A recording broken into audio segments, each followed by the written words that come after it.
chăm cha ý lên lại nì lòng mình nên không làm gì nhỉ ngủ thêm nông xây đò ngầm lâu nông chân anh lại phát tin neo nắng gheo gheo na mù bằng thêm pít bông riêng rau lẻ lòng xin ấy chân kỹ để mình phát cả xem riêng nhé tuôn bao lên đắng áo lại chẳng nghiêng hay bông suốt khổ ta dòng lệ chưa kỳ mù kết tình kỳ nề mình cả ngã lại lần này từ đâu dấu ta bụi đều phá lâu và nay nên xuân xinh miêu dấu ý dấu lên vội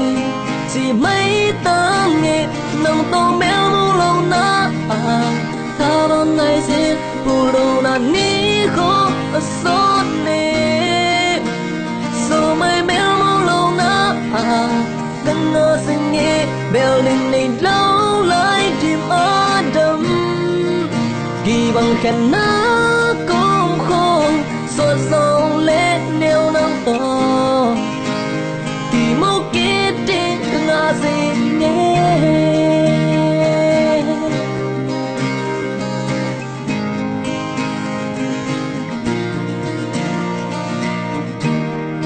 phát chăm cha ý lên lại nè lòng mình nên không làm gì vụ thêm nông xây đò ngầm lâu nông chờ anh phát tin neo nắng gheo gheo là mù bằng thiên tí bông riêng gió lẻ lòng xin ấy chân kỹ nè mình phát cả xem riêng nhé tuôn bao lên đắng áo lại chẳng nghiêng hay bông suốt khổ ta dòng lệ trơn kỳ mù kết tình kỳ nề mê cả ngã lại lần này ở đâu dấu ta bụi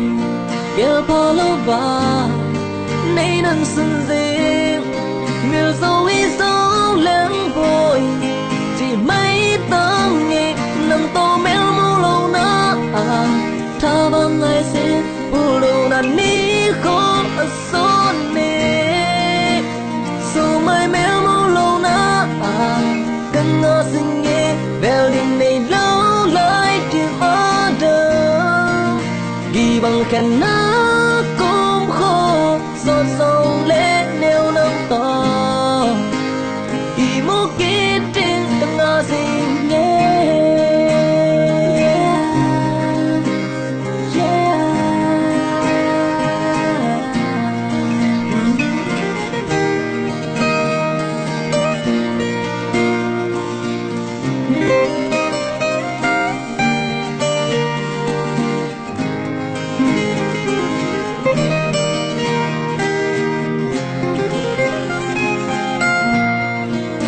lại lần này đâu dấu ta bụi gheo phá lâu và nay nên xuân riêng miêu dấu ý dấu lên vội chỉ mấy tấm nghe nằm to méo mu lâu na ta bằng ngày riêng bù đầu là ní khó xót nè sau mấy méo mu lâu na